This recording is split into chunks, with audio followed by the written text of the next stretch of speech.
Всем привет! Классно у вас быть в гостях. Меня зовут Никита Белоголовцев. Я последние 3 года работаю в Яндекс.Дзене. Занимался сначала развитием нашей рекламы, а сейчас у меня такая непонятно...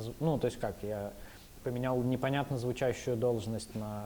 У меня была позиция руководителя направления сторителлинга, типа самая непонятная должность на свете, я очень этим гордился.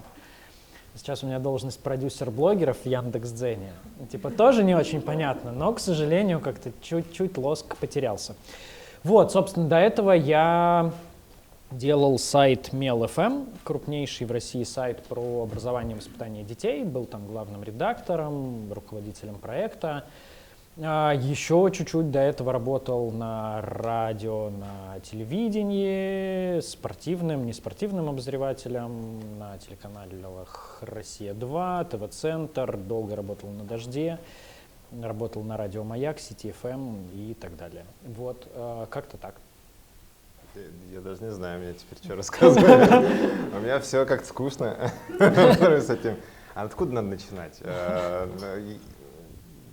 Меня зовут Арсений. Я не работал на телевидении, Я вообще должен был быть юристом. Так получилось. Вот. Хотя я, когда не знал, кем стать, у меня был период жизни, когда я хотел стать журналистом, потом мне родители объяснили, что там была какая-то коронная фраза из серии «Журналист — это не образование, призвание, что такое».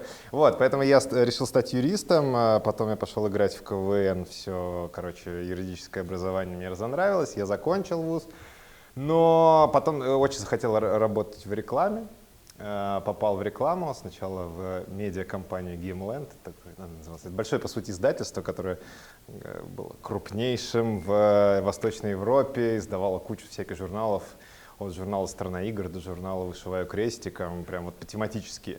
Но я там занимался рекламой, это был как раз 2008 год, все упало, все стало плохо в экономике, все бюджеты срезали, но я остался там, потому что, собственно, некуда было идти, наверное, на тот момент, и один из людей, которых сильно начал прокачивать рынок социальных медиа, вот этого СММа. Вот, и как так закрутилось, что потом меня даже занесло из просто продаж рекламы, я даже возглавлял медиакомпанию, или то, что мы так называли, мы делали мультиканальные медиа только в социальных сетях, в каналах, в мессенджерах, в каналах на YouTube. Был бы Дзен, тогда мы бы в Дзене что-нибудь делали, наверное, или нет, в общем, не знаю. И после этого я работал чуть больше года, тоже с красивым названием, но более понятно, хотя нет. Директор по развитию медиапродуктов ВКонтакте, вот, а после этого вернулся в рекламу и начал, открыл свое с товарищами рекламное агентство. А еще мы с Никитой всякими странными вещами занимаемся, какие-то коммуникационные проекты делаем, какие-то полуконференции, мероприятия, тренинги, вот это все. Вот. О чем мы сегодня будем говорить? Да, спасибо, что дали слово. Да, просто сказали про что-то интересное, не знаю, подумал, может, мы, не знаю, обсудим кулинарию. Давайте я немножко уже перехвачу, инициативу. И для тех, кто меня не знает, представлюсь. Меня зовут Анастасия Новикова, я руководитель информбюро. Буду сегодня модерировать. Достаточно свободный вечер, думаю, мы проведем частично. У меня есть к вам много вопросов, потому что вы на самом деле очень интересные спикеры, но я думаю, что у наших зрителей сегодня тоже много вопросов. Для начала я хотела бы сказать большое спасибо Билайн Казахстан, потому что этот новый клуб ЗПН, я надеюсь, что эта первая ласточка все-таки будет удачным, и мы будем дальше собираться офлайн, онлайн и так далее, обсуждать самые важные, самые интересные вещи, которые волнуют нас, сотрудников медиа и всех, кто работает в журналистике, так или иначе. Сегодня очень четко обозначена встреча, мне даже говорить ничего не надо, уже за меня все написали, карьера в медиа. Карьера в медиа действительно, меня это особо интересует, я думаю, всех нас интересует. Вообще давайте поговорим о том, можно ли заработать в медиа, можно ли считать медиа каким-то местом, где можно строить карьеру, делать что-то и так далее. Я немного еще хочу рассказать. Ребята сегодня приехали к нам в Казахстан в рамках своего проекта. Спасибо, очень интересно. Я правильно, да, говорю? И вот ребята занимаются тем, помимо своей основной деятельности, занимаются тем, что учат людей публичным выступлениям. А вы начали так просто. Слушайте, я думала, как-то, ну, публичное выступление, оно чем-то отличается. Да? Да. А вот мне давайте сразу уже с места в карьер, не в карьеру, да, пока.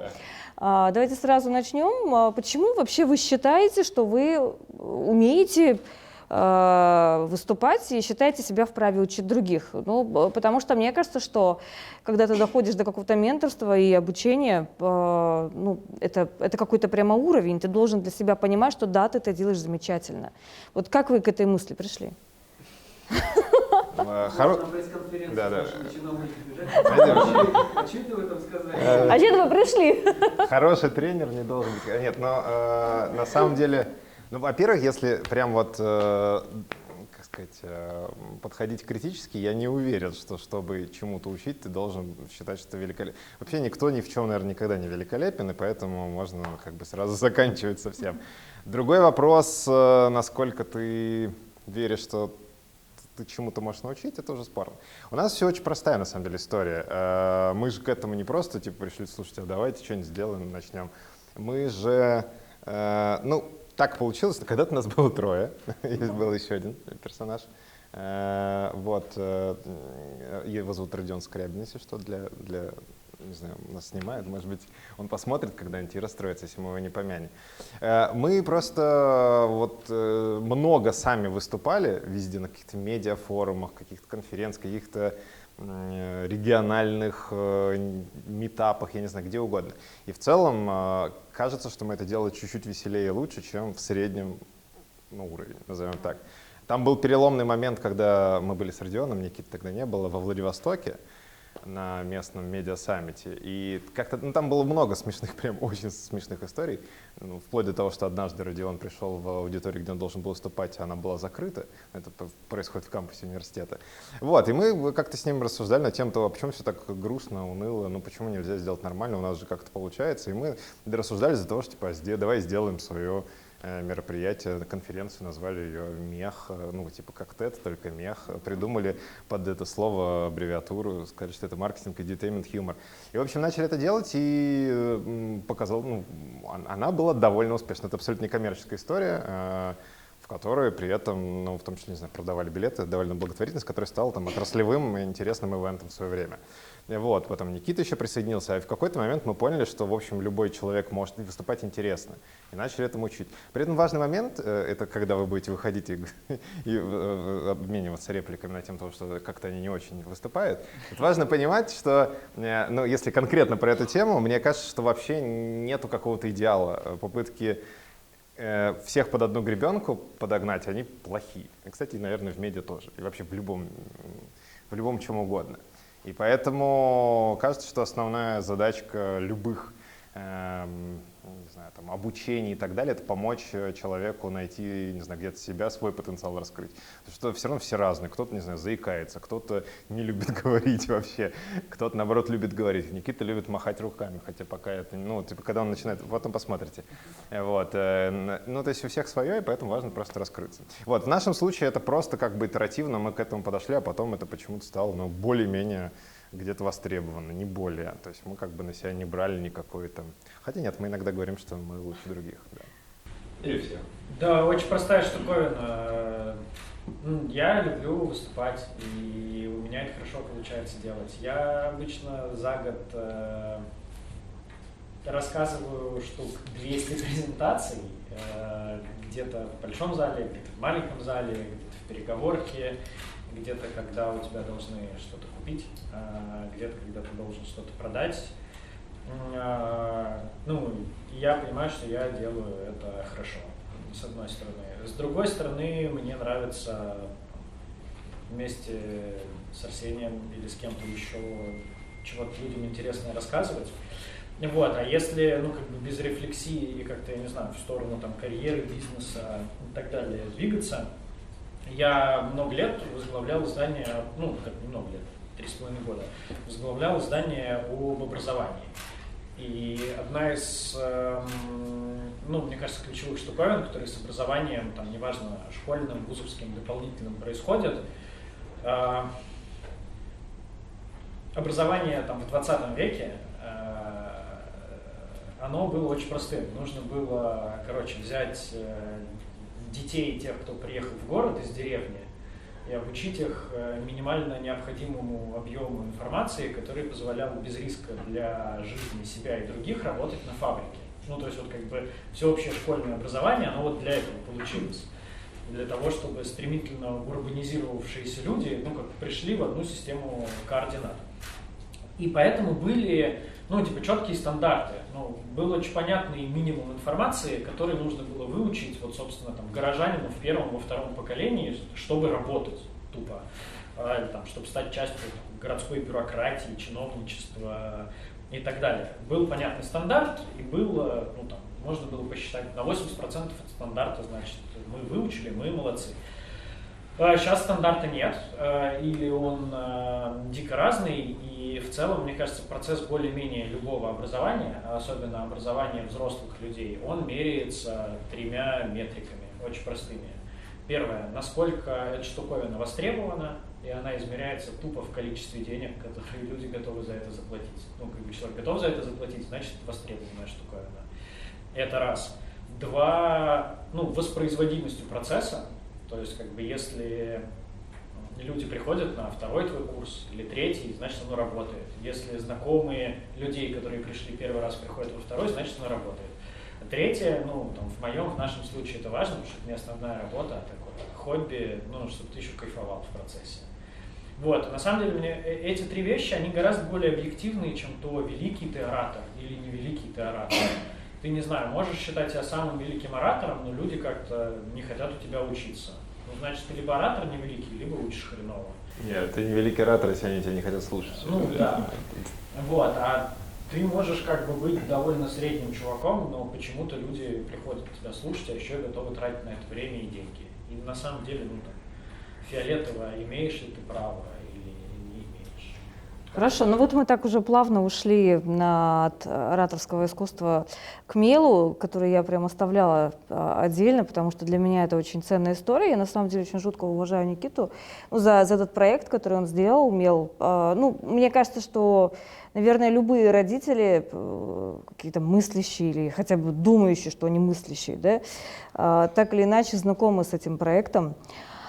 На самом деле у Никиты очень большой бэкграунд в журналистике, и ему есть чем похвастаться, хотя он так очень скромно отметил, очень большой. И все-таки мне интересно, Никита, несмотря на карьеру в медиа, то есть ты состоялся и как журналист, ты состоялся и как медиа-менеджер, а почему ты ушел и сейчас занимаешься продюсированием блогеров?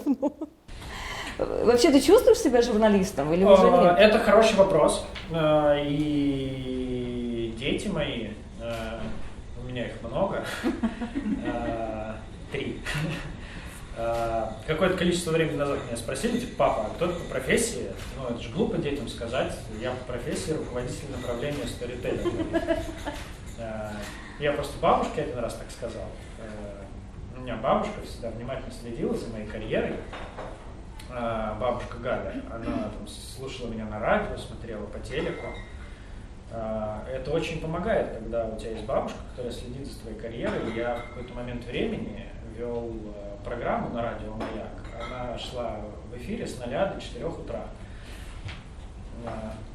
У этой программы была утилитарная задача. Если ты вещаешь с 0 до 4 утра, то люди лучше слушают утренний прайм-тайм, который начинается в 6. Они просто, не переключают приемник.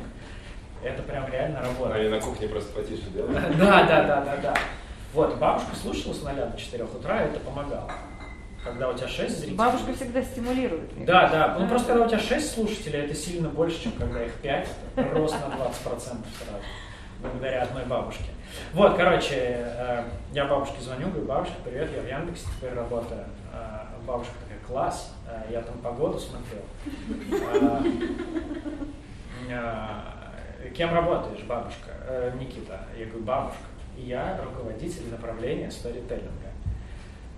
Бабушка на даче живет, и она в этот момент стояла в парнике. И я прям сказал, руководитель направления сторителлинга, и я прям слышу, у бабушки помидор растет над ухом. Прям такая примерно тишина повисла.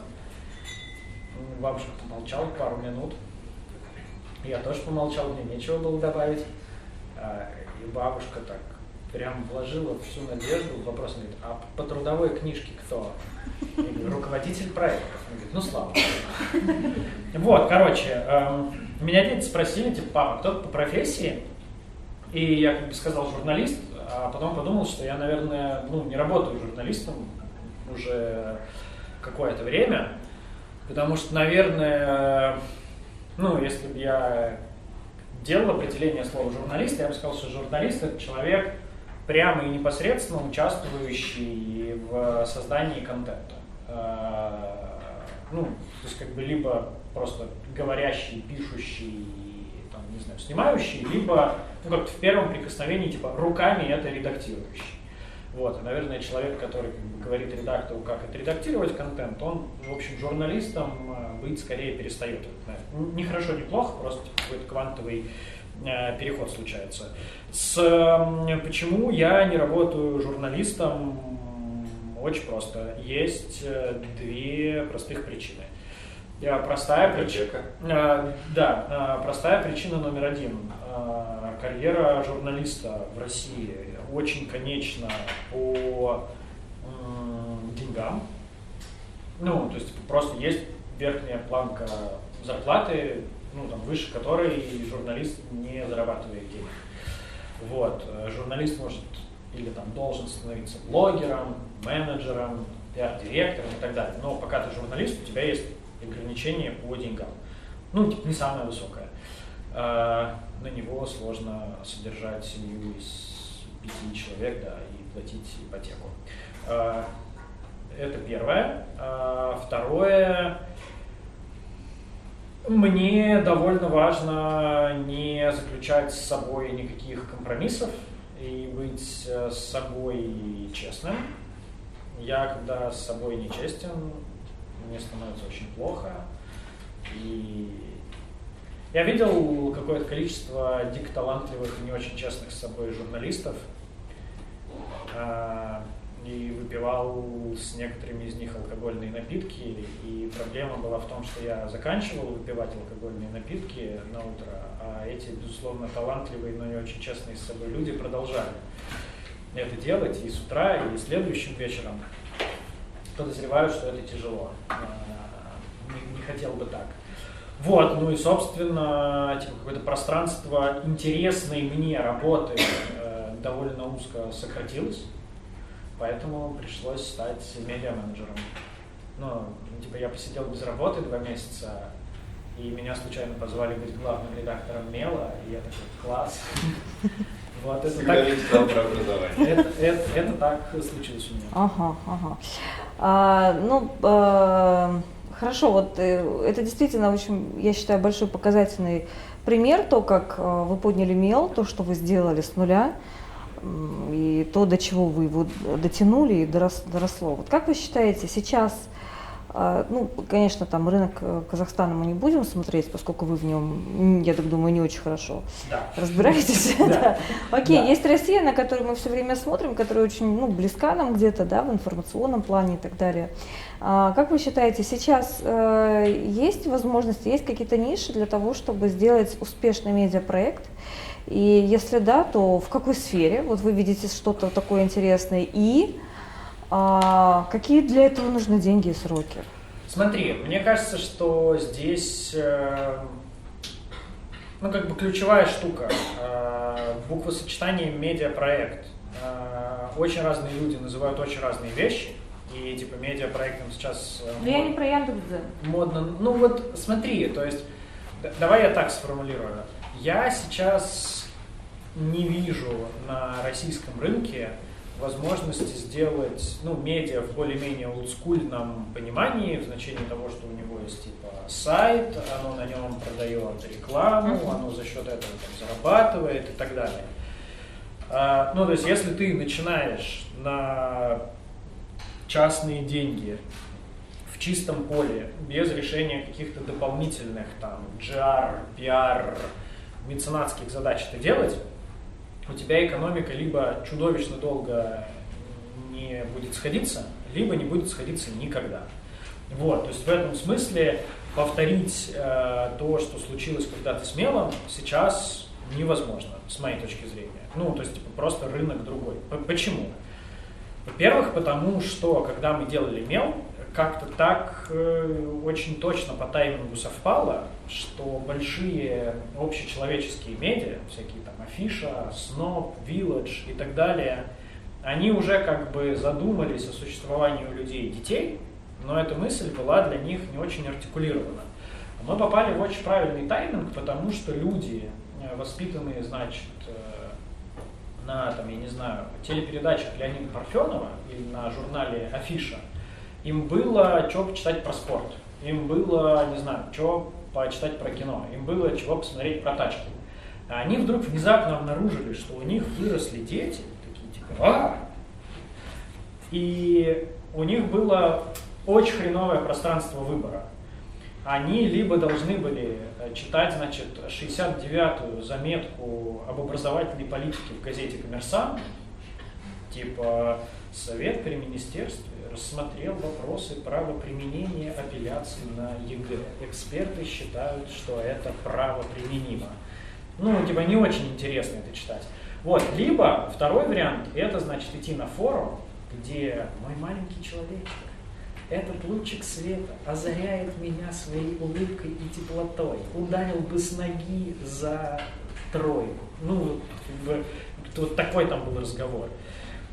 Место, где человечески бы, но нормальным человеческим языком с умными, взрослыми, воспитанными, состоявшимися людьми говорили бы про их детей, такого места просто не было. И мы как бы эту поляну быстренько застолбили, на ней окопались, и это позволило нам расти. Почему такое невозможно сейчас? Потому что мел все-таки как классическая медиа стал типа, окупаться, влиять и так далее, ну, просто потому что аудиторию большую собрал. Да? То есть нас там, читали сначала 1 миллион человек в месяц, потом 2, там, когда я уходил, это было 5,5, и сейчас это там около 8 миллионов уников в месяц. Такое медиа зарабатывает на объеме, такое медиа позволяет там, программатикам зарабатывать приличные деньги, такое медиа позволяет, ну, большую часть денег, конечно, зарабатывать на нативной рекламе и спецпроектах, такое медиа позволяет отращивать какие-то дополнительные усики-ножки и значит, пробовать зарабатывать на ивентах, там, подкастинг, это самостоятельный бизнес-юнит мела и так далее. Сейчас такое невозможно для медиа, потому что поляна гораздо более конкурентная, потому что общее количество денег в медиа сократилось, потому что какое-то количество денег от спецпроектов традиционных для медиа забрали блогеры, а какое-то количество денег вот этими самыми руками у медиа, значит, забралось в сторону платформ, и вот этими тоже, кстати, руками вполне себе. Все больше компаний вот таких, например, там, вкладываются в контент-маркетинг, собственный контент-продакшн и так далее. Это еще более поляну для медиа сокращает. И сейчас ты просто тупо не отобьешь деньги, которые ты будешь вкладывать туда на старте. Не потому что я был такой, и команда, конечно, команда гораздо важнее.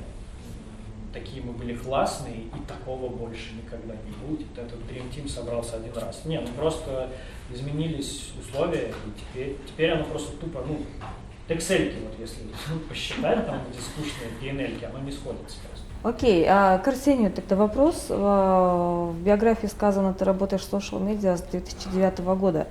Ну, это, собственно, самая заря практически, да? О, фермер! Вот играл «Счастливый фермер». Нет, не помните? Вот. Конечно. Когда-то, там, да. Ну, собственно, моя карьера началась. Да, потому что я придумал интегрировать рекламу. Рекламу банка. Да. Хотя изначально, изначально, подождите, если вы играли реально в «Счастливый фермер», сейчас мы проверим. Вы воровали урожай у друзей? Нет, это же ключевая механика. Конечно, как же без этого? Короче, первая эта идея была на самом деле не для банка, а для страховой. Она идеально ложилась. Там была идея страховать грядки, что типа у тебя украли урожай, а тебе денег все равно достали. Но она не закатила, поэтому банку пришлось. Ну, да. Так вот вопрос такой у меня.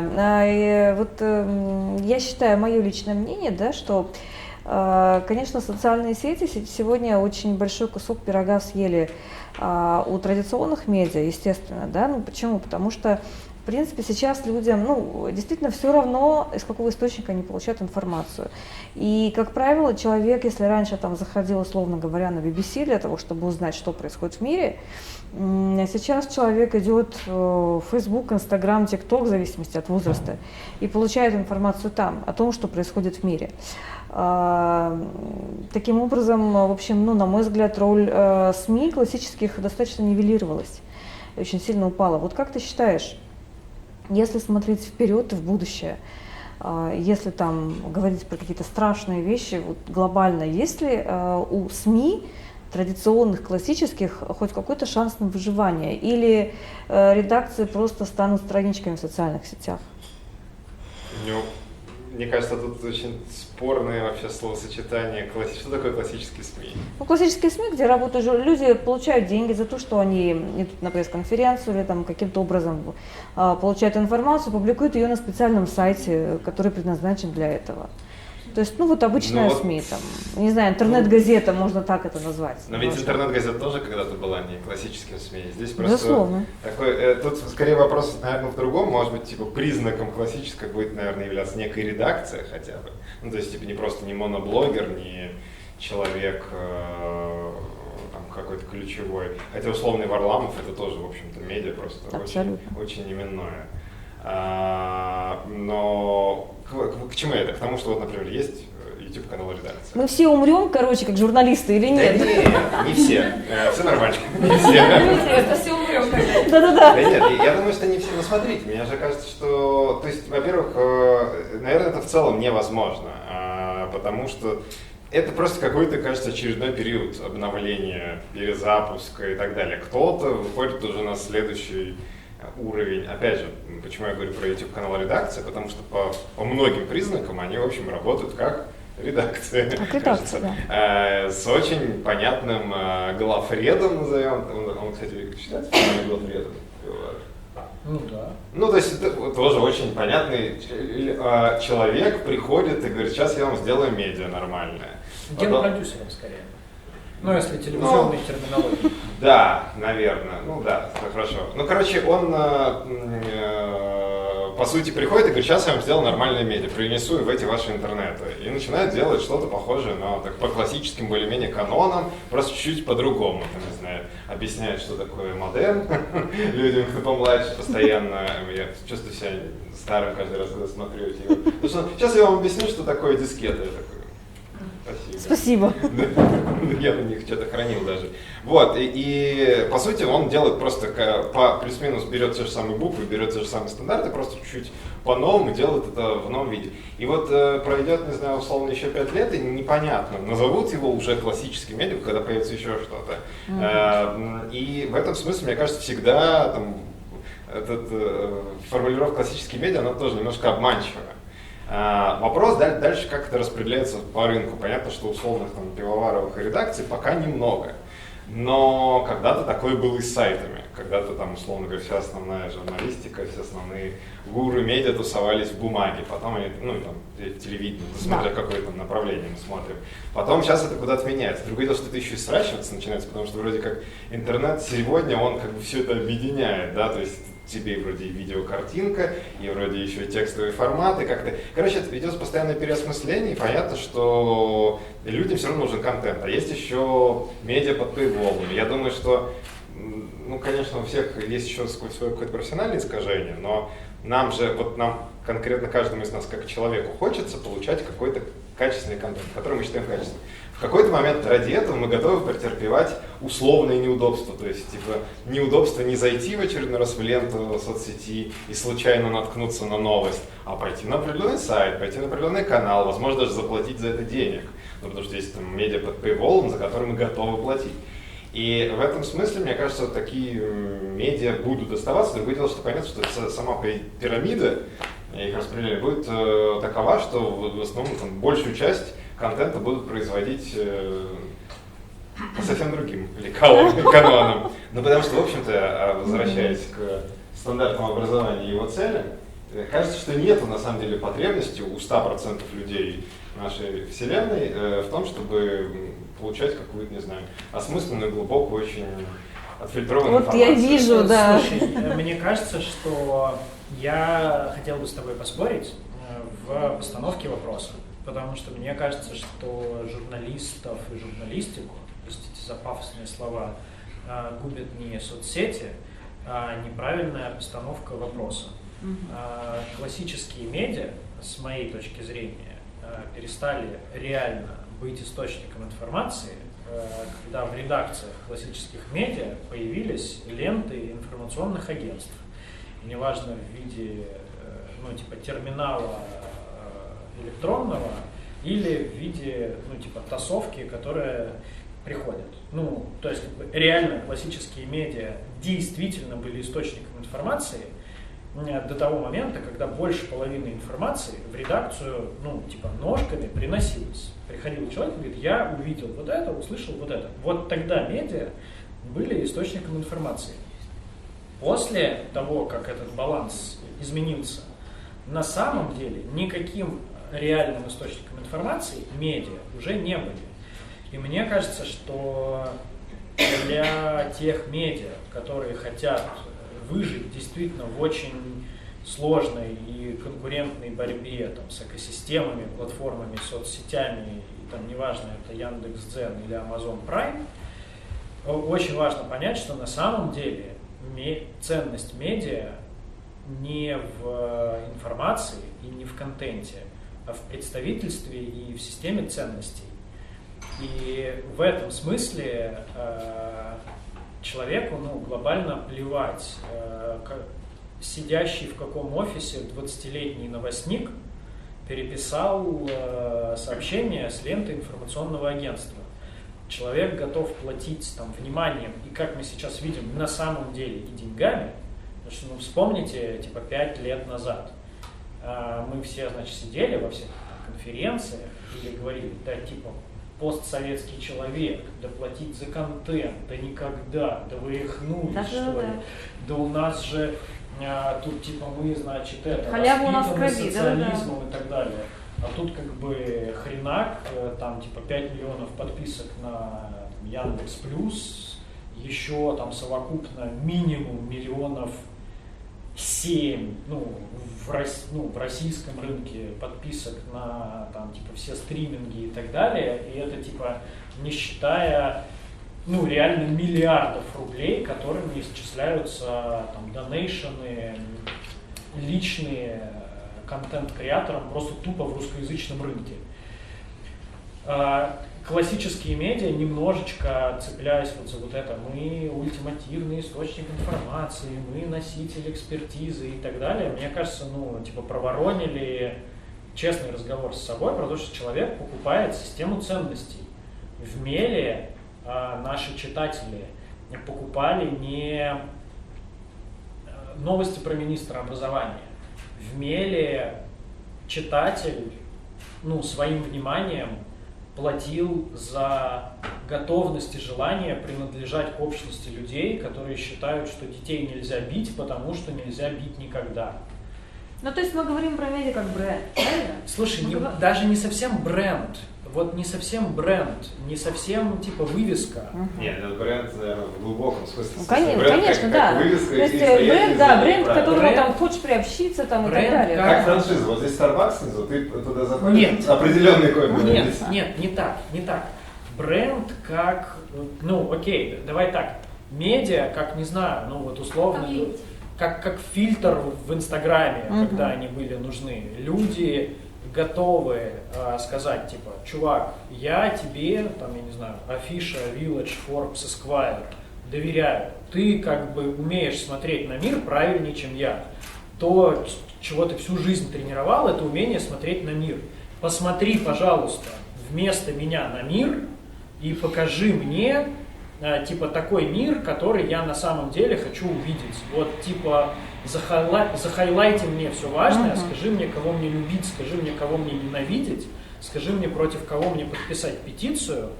Может быть, даже меня немножечко повоспитывай, лайтово, ну, как бы в тех рамках, в которых я сам разрешу тебе себя воспитать. Вот за это люди, на самом деле, готовы платить медиа. И те медиа, которые ну, как бы не смогут четко сначала внутри себя сформулировать вот эту систему ценностей и сформулировать вот этот взгляд на мир, они умрут очень быстро. Вот прям. Ну, я поняла так, да. То есть пару все лет. остальные все-таки вот то, с чего я начала, станут страничками в социальных сетях, Какая да? разница, ты страничка в социальной сети или нет? Это смотри, вот мне кажется, вообще это вопрос, ну, типа прям настолько вторичный. Ну вот я не знаю, есть журнал «Максим». Кто в детстве читал журнал «Максим»? Ну, спасибо за искренность.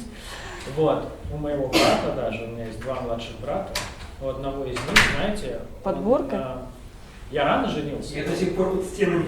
Вот, я рано женился, а мой брат поздно, и у него, короче, есть такое полное собрание сочинений журналов «Максим», и там вот, типа, если корешки правильно поставить, там тоже фоточка. Там одна девушка.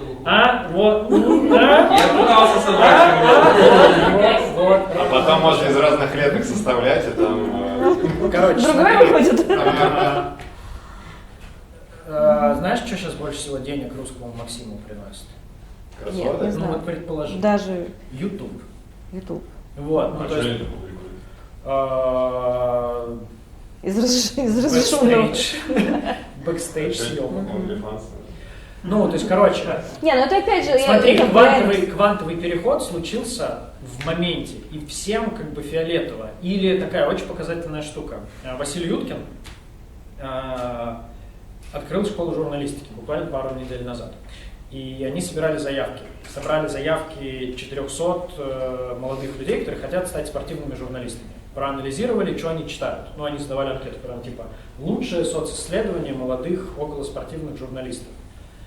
Когда чуваки говорят, я смотрю или читаю Нобеля Рустамяна, например, они даже не уточняют, где. Ну, то есть подразумевается, что я смотрю Нобеля Рустамяна везде, где он есть. Ну, то есть, как бы для них вопрос типа, а ты Нобеля читаешь в Телеграме или смотришь в Ютубе? Какой Нобель тебе больше нравится?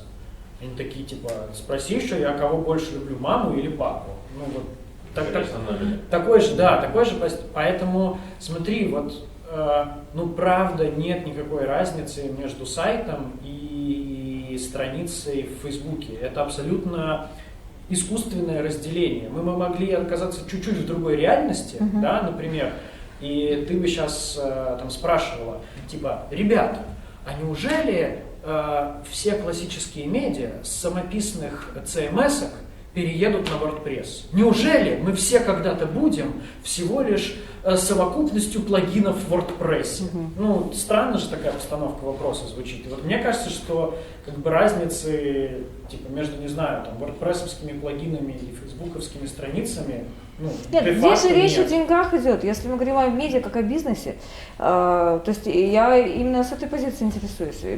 Что, так а чё? как смогут ли медиа дальше зарабатывать? Медиа Ну, потому смогут что дальше когда мы зарабатывать, идем, если например, будут на люди, которые Facebook. будут готовы им платить. А какая разница, платить за Facebook или нет? Так нет, мы просто с этого и начали. Хорошо.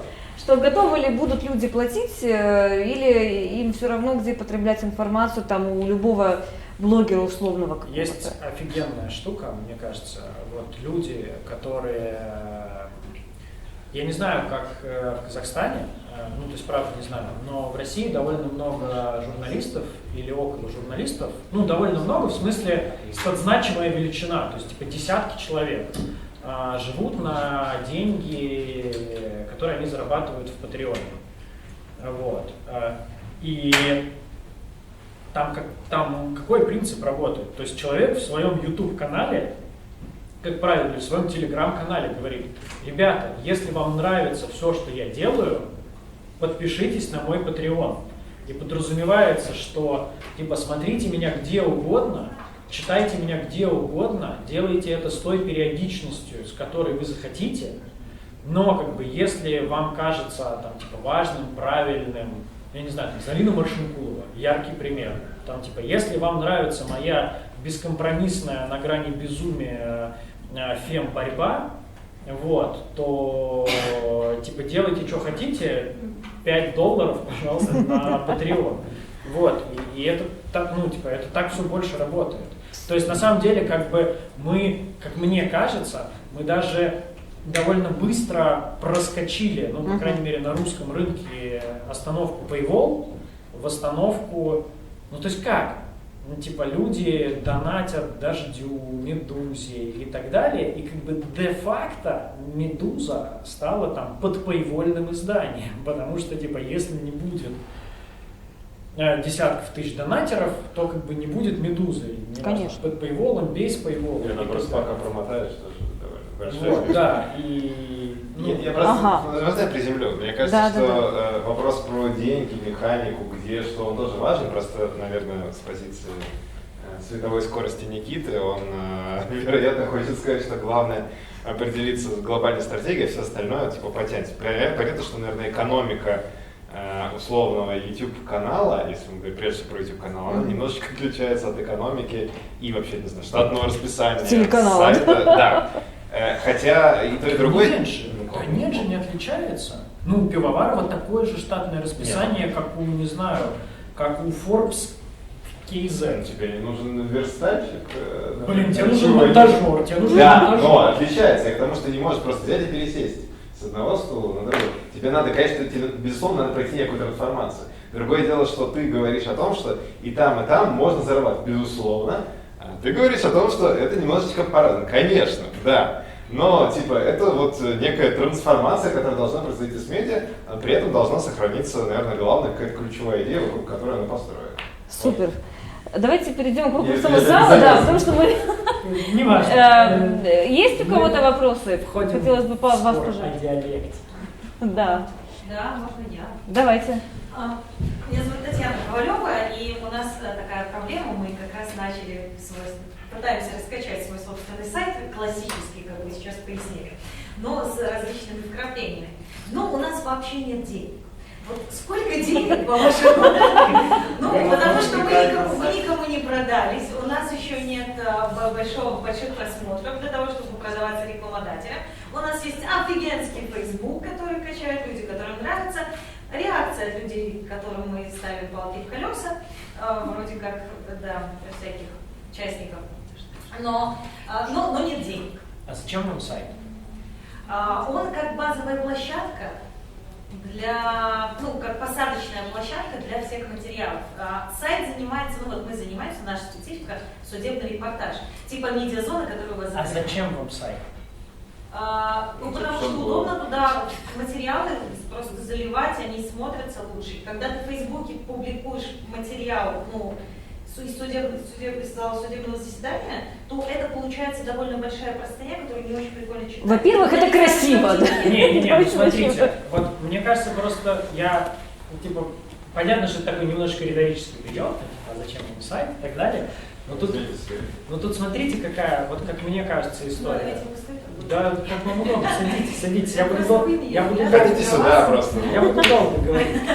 Смотрите, короче, вот мы на наших курсах, с которых мы начинали, мы очень любим задавать вопрос, чтобы что. Ну, типа, ты это делаешь, чтобы что. Не важно, что ты верстаешь презентацию, выходишь на сцену, чтобы что. Мне кажется, это дико важный вопрос для медиа, у которого мало денег. Вот, типа, не знаю, ты заводишь ТикТок, чтобы что? Если ответ, чтобы быть таким же модным, как остальные, то ты такой, а может, тогда и не надо, да, потому что дорого стоит модность. В этом смысле, ну, то есть, правда, если сайт для вас решает вопрос, там, я не знаю, удобной верстки текстов, то в мире придумали миллиард решений про удобную верстку текстов. Medium, Patreon, Telegraph, Tilda, ну, типа, квадриллиард решений, которые позволяют очень бюджетно, очень быстро и даже, типа, человеку начисто лишенному вкуса, как мне, сверстать текст. Вот, если задача, типа, красиво сверстать текст, нафиг сайт, типа, завтра, вот, как бы другой разговор, типа, наши рекламодатели считают, что, типа, размещаться в Фейсбуке можно задешево, а размещаться на сайте можно дорого. И это разговор. Или, типа, наша служба дистрибуции говорит, что, типа, без SEO-оптимизации наш контент, там, условно говоря, нафиг никому не нужен. Да, тоже разговор. Что мне кажется, что у вас, вот опять, вопрос просто совсем неправильный. Типа, если у вас нет денег, ну, значит, не нужен сайт, потому что на него нет денег, и они как бы из ниоткуда не возьмутся. Нет, ну сайт уже есть, он уже готовый. Можно я? Нет, смотри, Пока мы прервали Никиту, просто я попробую вклиниться. Мне кажется, ты тоже категорично, я, кажется, понимаю, зачем сайт, довольно понятно. Вопрос, зачем его качать? Если просто реально это склад текстов, или это штука, которая удобна на дистанции, ну типа, а еще вы всегда можете обратиться к полной версии и так далее, то оно как-то, наверное, само сложно. Вопрос, зачем его качать, наверное, я бы так переформулировал. Ну, или так, да. Не, ну смотрите, ребят, вопрос, речь на самом деле идет о том, что ребята делают нужное дело, важное дело, и они хотят рассказать как можно большему числу людей, не потому, что это там принесет доходы какие-то и так далее, да, просто, ну, как, наверное, ближе как общественное, да, наверное, что-то вот. Ну нет, про деньги тоже нужно. Да, ну, то есть вот. Подожди, сейчас, давай я попробую Нет, сказать. вопрос такой, как его качать без денег? Нет, смотри. Это потом с него. Ну, никак. Но нет, Честно, наверное, нет. подожди. А минимум какой? Нет, подожди. Как правильно? Послушайте, кажется, вот, буду модерировать ваши смыслы. Не, ну подождите, невозможно в 2021 году, нету в 2021 году ни одной механики, типа бесплатно раскачивать стендалон. Ну, я не Да говорю. нет, ну бывает. Ну, не знаю, завершиться можно, Случай правда? завершения. Конечно. Да подождите, да нет. Нет, Да подожди. нету вирусной дистрибуции Нет, в я не 2021 говорю году. про бесплатно совсем. Я просто говорю, что нет бюджетов каких-то колоссальных. Понятно, что есть Уникрубль. какие-то определенные подъемные суммы. Не, уникрубль. Вот очень просто. Ну, типа, дистрибуция в медиа стала гораздо проще, чем она была в 2015 году. Ну, вот серьезно. Уже в 2015 году ты все время изобретал там типа новые каналы, ты в новые каналы заходил, они стреляли, ты думал, а что завируситься в Фейсбуке, ты думал, как качать трафик из ВКонтакте, а потом ВКонтакте сказал просто все, типа 0 трафика наружу, сказал ВКонтакте, и очень на самом деле медиа упростил этим жизнь, ну типа в длинную, да, потому что тебе не надо шаманизмом заниматься и так далее. Смотрите, я сейчас, может показаться, что я звучу так типа нарочито пафосно и так далее, но это прям вот искренняя, откровенная правда. Невозможно без, ну, правда, очень большого бюджета на дистрибуцию раскачивать стендалоуны в 2021 году. Вот просто тупо, потому что по пальцам. В Фейсбуке как бы виральные механики, ну, де-факто умерли, ну или они, скажем так, умерли на дистанции. То есть там может завируситься и бомбануть 1, 2, там, типа 5 внешних ссылок. Системно нет. Как бы Инстаграм, ну, только платное продвижение, ну так, если быстро и хорошо. Типа Телеграм тоже. Что еще? ТикТок трафика наружу не дает. Что по цену? Да. По цену, во-первых, как бы сложно с нероссийским базированием сейчас зайти в Дзен, это раз. 2, ну, как бы Дзен очень аккуратно, называясь блок-платформой, намекает на приоритет, типа в сторону блок-платформы. Вот. И в этом смысле просто мне кажется дико важно, ну, там, молодым редакциям прям не обманывать себя. Нам очень, вот я не знаю, мне чудовищно повезло с мелом, потому что первый год жизни мы 75% нашего трафика получали из Фейсбука.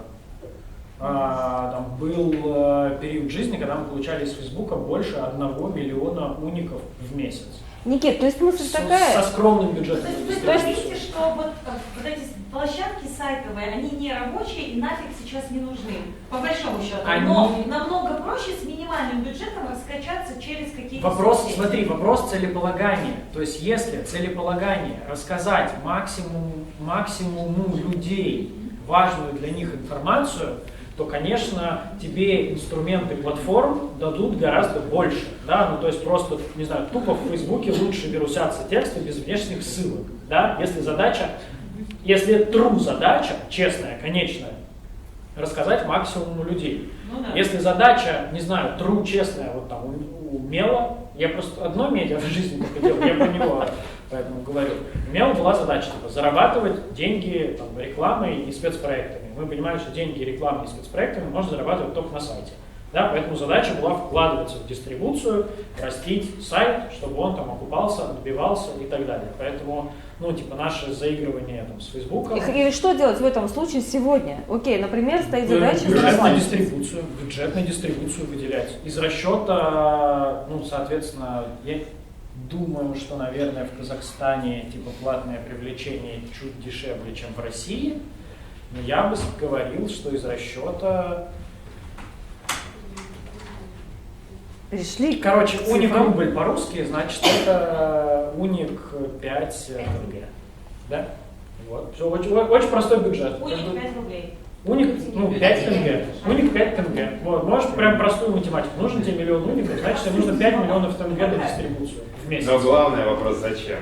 Я реально хочу, чтобы нас больше людей читали и жители. Так нет, что больше читали, вот правда, Никита. Вот вам просто рекомендуют стать... Больше читали ТикТок и Фейсбук. Да-да-да. Вот. Нет У нас более... Фейсбук рабочая площадка. Так и все. Все хорошо, еще есть Нет, вопросы? просто смотрите, в этой штуке, сейчас просто Да, последнее давай. скажу, мне кажется, тогда просто надо объяснить, зачем сайт. Ну, типа, если люди вас читают в Фейсбуке, зачем заходить на ваш сайт? Вот если вы там реально создадите какой-то дополнительный ценз или хотя бы не знаю, нарисуете вот условно эту воронку, типа Я человек. просто не знала, что можно красиво это вставлять не на сайте. Ну, именно Не, ну типа на сайте это красивее. На сайте это На сайте, красивее. конечно, все в своем красивее. Вопрос, ну, типа, можно же всегда сказать, типа, а красиво вот здесь. И, типа, 10% людей, которым важно не только содержание, но и красиво, они перейдут. И это, наверное, это за собой потянет все, включая поиск. Ну, типа, начнет лучше искаться и со временем. Не знаю, там шарик прикрутить, чтобы поделиться с другими, ну и так Вот далее. давай я попробую релевантный пример Пошли на третий. из русской действительности релевантный пример. Вот, типа в России есть проект «Медиазона». Ну, он там типа, Да, я знаю. тоже там из судов пишет вот это и все. Ну и как бы в чем такой общественный договор Медиазоны с ее читателями? Медиазона говорит, мы будем делать классные материалы, в основном лонгриды. Типа новости у нас тоже есть, но это так, проходное. Мы будем делать типа длинные большие форматы, которые классно читать на сайте. И читатель говорит, да, окей, я за свое удобство читать длинные классные форматы с вот такой периодичностью готов донатить вам в месяц вот такое количество денег. Вот у них вот очень... У них это сработало. А вот, очень кстати, да, простой давайте договор. перейдем. Потому что есть множество людей, точно, прям честно, Я которые готовы за это уверена, что платить. это возможно, что люди будут платить. А может, надо, Хотя бы вы не платят пробуете? всякие штуки, но мне кажется, другие не будут. Ну попробуй. Ну да, надо. Давайте вот, кстати, да, перейдем к сторителлингу и лонгридам. Это на самом деле очень важная такая тема. Да-да-да, я поэтому говорю, потому что Потом блогеры. очень, ну, многих это волнует, и там несколько лет назад эти слова были супер модными. Но это просто вот, я не знаю, ни одна лекция о журналистике там или о медиа современных не обходилась без этих двух чудесных слов, сторителлинг и Ненавижу слово лонгриды. сторителлинг. Но, тем не менее, ты сам его первый произнес на нашей сегодняшней встрече. Вот Мерзко. расскажи, пожалуйста, Да. как вы... Окей, да, вот ваше мнение, как вы считаете, насколько востребованы эти форматы сегодня? Давайте Я уже сначала к расскажу, практике. как появилось название моей должности про сторителлинг. Мы договорились, что я выхожу на работу в Яндекс. Ну, я закончил работать в Меле, и мы уже договорились, что я выхожу на работу в Яндекс. Но большие корпорации иногда могут себе позволить сначала нанять человека, а потом придумать, чем он будет заниматься. Так было со мной. Мы в целом понимали в общих чертах, чем я буду заниматься в Яндексе, но не до конца. Но нужно было опубликовать пресс-релиз, что типа бывший главный редактор Мела станет в Яндексе. И мы долго думали про этот вот. Варианты никак не рождались. В Яндексе нужно было 9 человек в чате, чтобы обсудить этот пресс-релиз. Вот. Они долго спорили, и вечером один из них, надо понимать, по должности медиадиректор, ну тоже как бы мало о чем говорящая позиция, говорит, Даня Трабун написал фразу: у Найка есть директор по сторителлингу, а у нас нет. Так появилось название моей должности. Ага. Мне кажется, это на самом деле много говорит о сторителлинге, потому что, по-моему, сторителлинг, он как креативность. Ну, типа, все произносят это слово, оно вообще перестало что бы то ни было значить, им что угодно называют, и такой типа, как вам мой боевой сторителлинг? Кто-нибудь говорит? Довольно нативно. Экзистенциально. Я бы сформулировал так. Единственный невосполнимый ресурс человечества, за который мы все как бы боремся и конкурируем, это время. Я воспринимаю сторителлинг как умение правильно заполнять время там, читателя, зрителя и так далее. Сторителлинг — это умение создавать такие истории, которые заставляют человека сказать, типа, о, класс, я потратил эти 5 минут своей жизни, хорошо, хочу потратить завтра еще 5. А мог бы сыграть «Веселую ферму», да? Да. Вот в моем понимании сторителлинг это вот про это. Уметь если бы там были диалоги, утилизировать время читателя. Вот так вот я сформулирую. Да, а в виде как бы диалогов в «Веселом фермере» это сделано, или в виде лонгридов, или в виде подкаста, пофигу. Хорошо. Коллеги, есть еще вопросы у вас? кому еще трафик на сайте? Автопостинг в Яндексе не работает. Где? Выполнили условия в Где? Яндексе, и он не работает. Нет, подожди, автопостинг чего? Материалы. Там, когда пресс трансляция, до определенное количество там нужно было собрать. Не, ну слушай, ну это же не автопостинг, это типа нужно выполнить определенный набор условий. Да, мы сделали. Отправить нам заявку. И отправили в техподдержку еще с просьбой починить. Мы ее Супер. проверяем. Замечательно, да. Вы сейчас здесь? Нет, правда, ну это не, ну в том-то и дело, что это не автопостинг. Когда ты называешь это автопостинг, сразу кажется, что мы типа обязаны что-то автопостить. Вообще не обязаны, но были условия, и мы их выполнили. Давайте мы перейдем к другой немножко теме. Вот я хочу опять вернуться к вопросам. Спасибо, было интересно. Ну, я так понимаю, что, наверное, вы не можете там всех каких-то своих клиентов говорить и называть там и так далее, да, но наверняка есть какие-то вещи, какие-то спикеры, какие-то истории, которые вам особенно, ну, запомнились, не знаю, абсурдностью своей, да, или просто, ну, вы там еле сдерживали смех для того, чтобы не поиздеваться. Вот расскажите, да. Ники, давай ты, наверное, тогда. Я очень толерантный. Бывает тяжело иногда, но... Вообще, кто к вам обращается? Какие люди приходят? И для чего это им? Давайте просто смотрите, у нас есть как бы штука, то есть то, что спасибо, очень интересно, это вообще мы как бы изначально называли творческим объединением, потому что мы делали очень разные вещи, не всегда укладывающиеся в единый формат. Наверное, сегодня это все больше сводится там к паре форматов, которые мы так или иначе воспроизводим. Они либо сделаны для кого-то, либо это уже готовый формат, который кто-то такой, ну типа курсы, да, мы либо продаем билеты, либо к нам приходят компании и говорят, вот хотим кого-то обучить. Там тоже свои веселые истории бывают. Один раз к нам пришли 2 человека в целом. Нет, это отдельные штуки. Вот, но, короче, мы просто в рамках «Спасибо, интересно» делаем очень разные вещи, поэтому бывают самые дикие и странные, наверное, штуки. Здесь нельзя под одну прям гребенку все. То есть просто вот все, знаете, типа папка, все остальное. Вот оно у нас там сложно. А так... У нас была классная история. Мы выступали с курсом в Беларуси. Мы после этого стали говорить, что наш курс стал международным. И ну, то есть как, в Беларуси же до недавнего времени там, типа, Минск был айтишным городом. Ну, то есть там работало гигантское количество людей, которые делали для всего мира IT-продукты. И ну, то есть там как получились наши минские гастроли. К нам на курс в Москву приехала девушка, которая там в том числе делает там образовательные проекты в Беларуси. Ей очень понравилось у нас на курсе. Причем очень смешно, она в конце наши студенты двухдневного курса делают презентацию по теме, которую они получили накануне. Они должны за ночь сделать презентацию. по какой-нибудь безумной теме. Ну, типа, Иосиф Сталин плюс-минус подводный камень. Да. Вот, у нее была тема «Можно ли полюбить робота?». Таня, значит, вышла, поставила стул,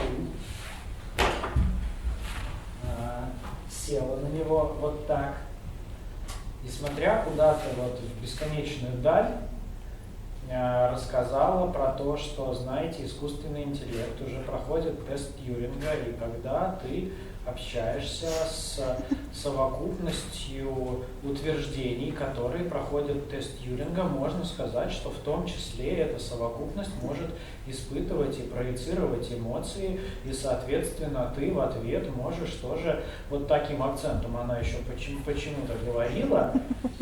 Вот, мы были уверены, что это, ну, типа, перформанс, ну, что полюбить робота и так далее. Вот, только когда мы приехали в Беларусь, мы узнали, что это был не перформанс, а Таня просто волновалась. Очень. Вот, но если бы она бы нам об этом не призналась, то мы бы подумали, что это был перформанс. Вот, и, короче, Таня так впечатлилась курсом, что собрала в Беларуси нашу группу. И она начала учить выступать? Ну, нет, ну, видимо, мы приехали, собственно, проводить курс.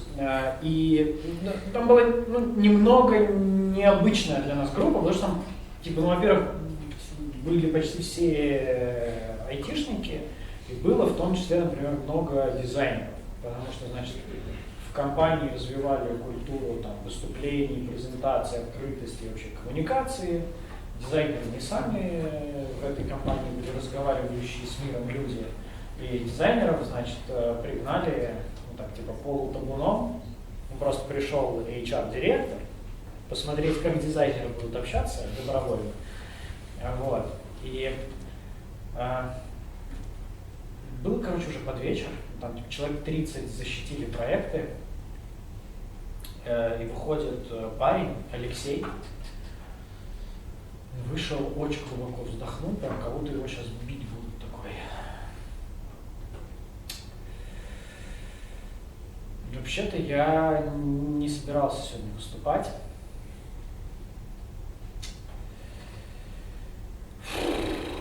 Моя тема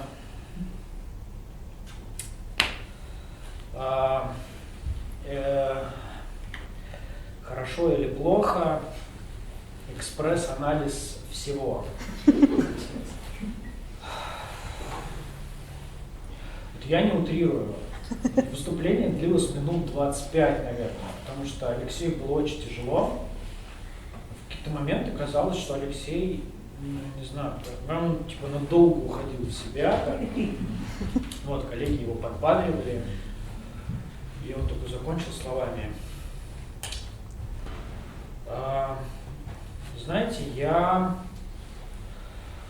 был уверен, что публичные выступления — это не мое.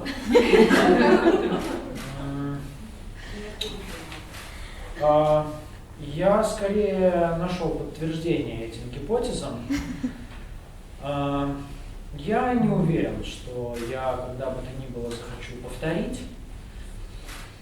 С другой стороны, я сделал это минимум раз, и это хорошо. Вот, на этой теме мы закончим.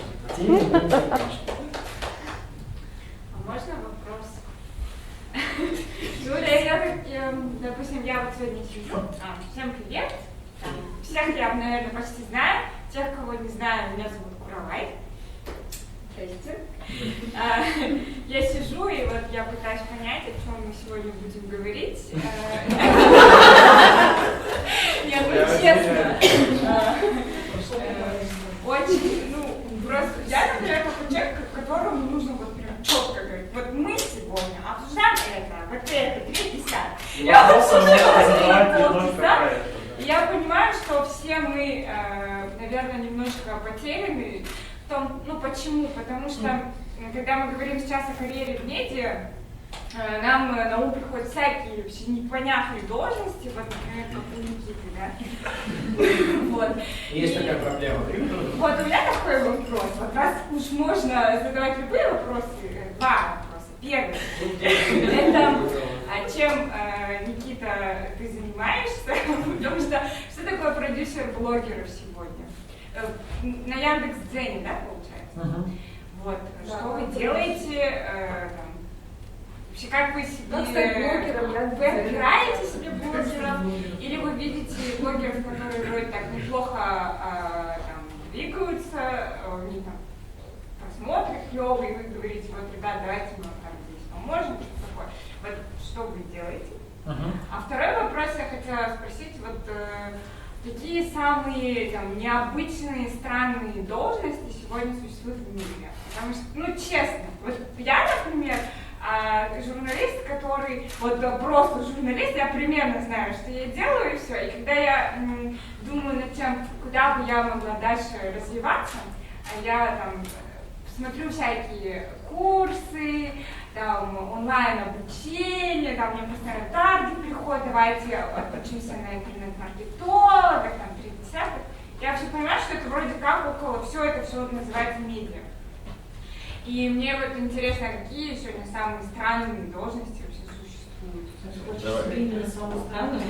Нет, интересно. Я, например, вот честно, мне не стыдно признаться, что я плохо представляю, что сегодня такое современный медиа. Я примерно, да, могу поддержать, сделать вид, поддержать любой разговор. Но сегодня, вот я честно признаюсь, что для меня это что-то такое, ну, до конца непонятное, я не понимаю, как это движется. И, может быть, если в будущем я тоже захочу больше денег зарабатывать, то я бы присмотрела для себя... То есть ли такая вакантная должность в Яндекс.Казахстане, да, например?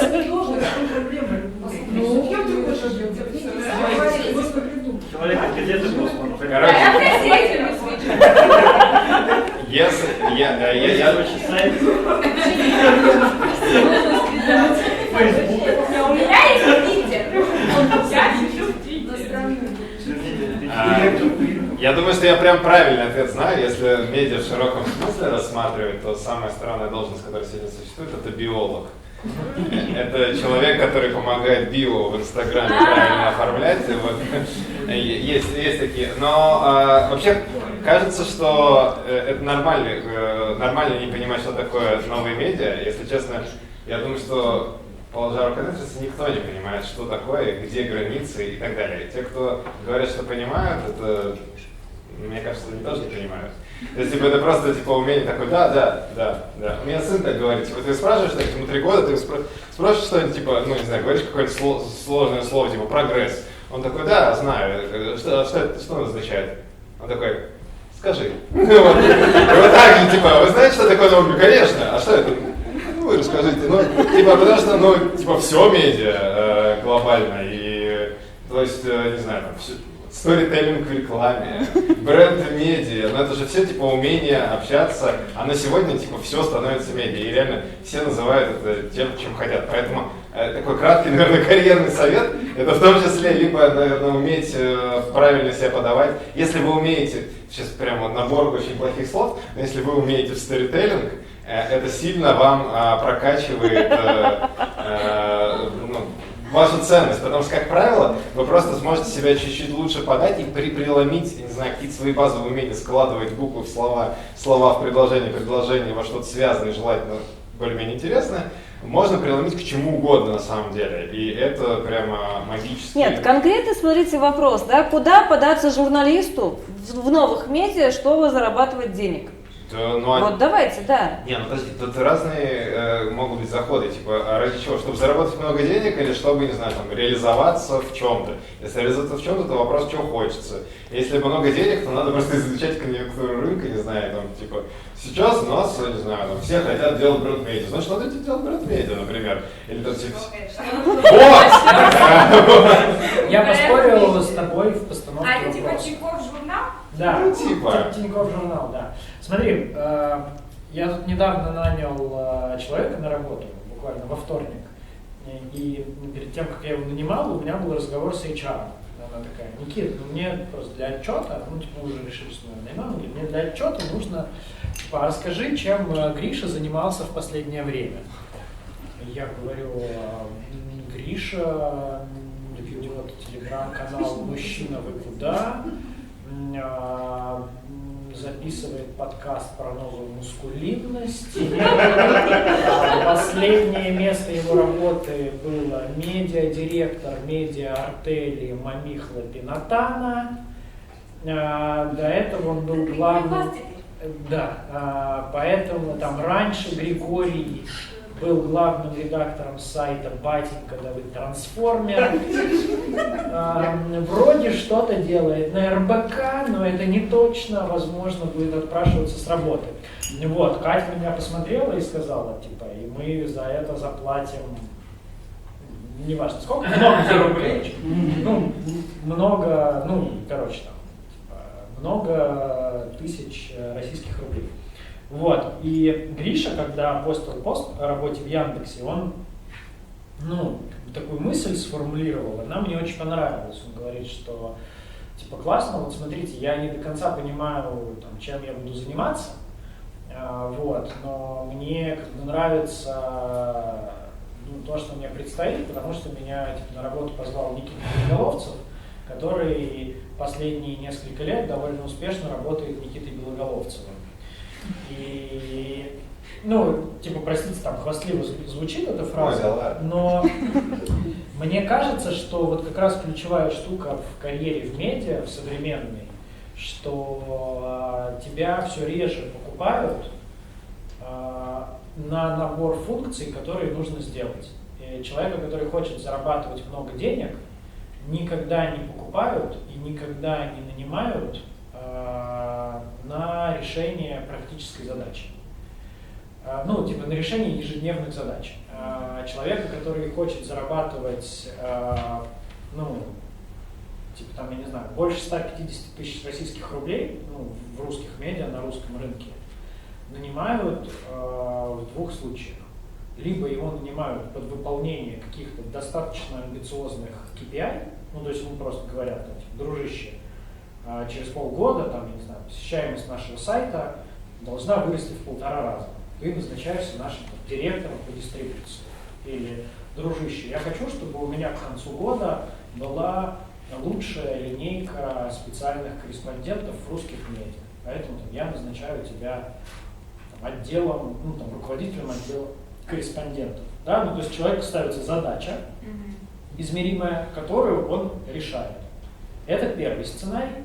Второй сценарий, когда человека нанимают за какие-то уникальные или там развитые только у него навыки.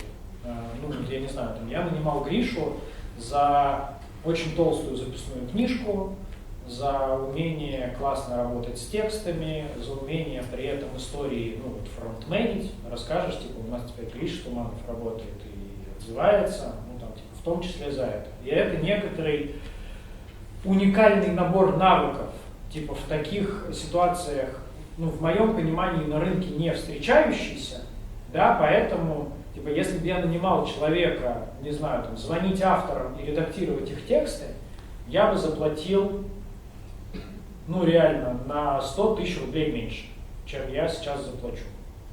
Вот. А вот этот там, типа, бонус я плачу за то, что это абсолютно уникальное сочетание навыков, которое, ну, мою команду и Яндекс.Дзен в целом сделает круче.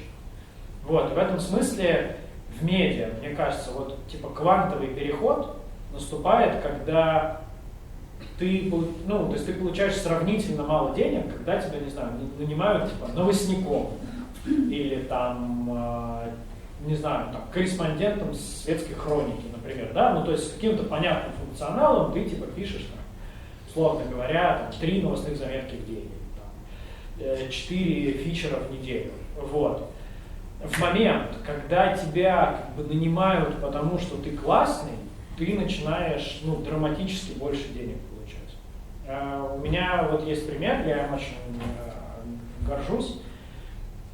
У меня в Меле была девушка, она, ну, когда я ходил, была шеф-редактором Мела. Она приходила к нам корректором, потом она была ведущей небольшой рубрики, потом она была редактором, потом она стала моим замом.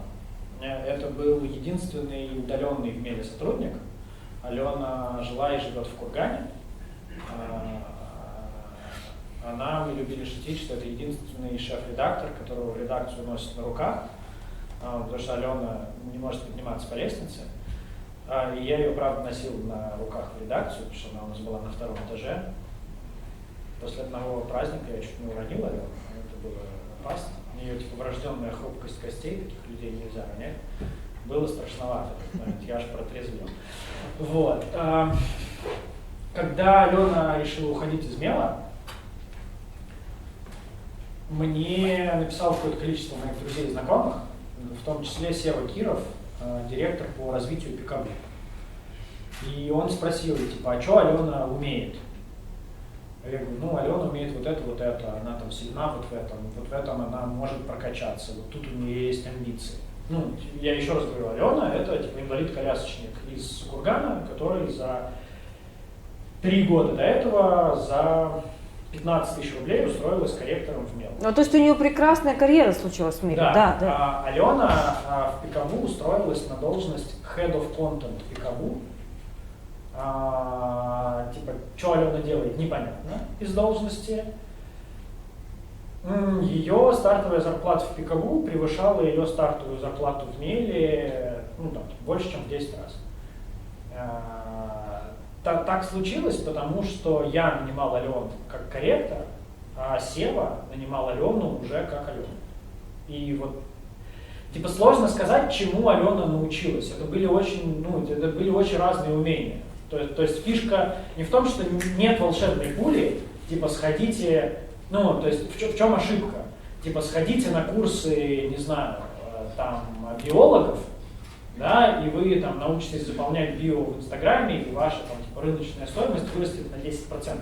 Типа и так тоже работает, ну, за дополнительные скиллы доплачивают деньги, но глобально научитесь делать то, что никто не умеет, или научитесь делать то, что вы делаете, лучше всех. То есть на самом деле, вот в этом. То есть, обращая, надо быть уникальным, да? Ну да, и дальше, понимаешь, вот в этом смысле когда я приходил в Яндекс, у меня было, ну вот с цифрами на руках 3 дико разных предложения. Ну, то есть вот те, кто мне прислали прям циферки в договоре. Мне прислал в договоре циферки Яндекс, ну, с вот этим, с открытым названием моей позиции. Мне прислали циферки одно крупное российское издание, базирующееся в Ульяновске, с должностью главный редактор. И мне прислали оффер из Сбербанка с должностью редактор спецпроектов. Это типа были 3 максимально разных должности, 3 максимально разных компании, при этом я бы в них во всех делал все равно довольно похожие вещи, потому что типа каждый из нас что не делает, выходит его автомат Калашникова. Вот. Как-то так.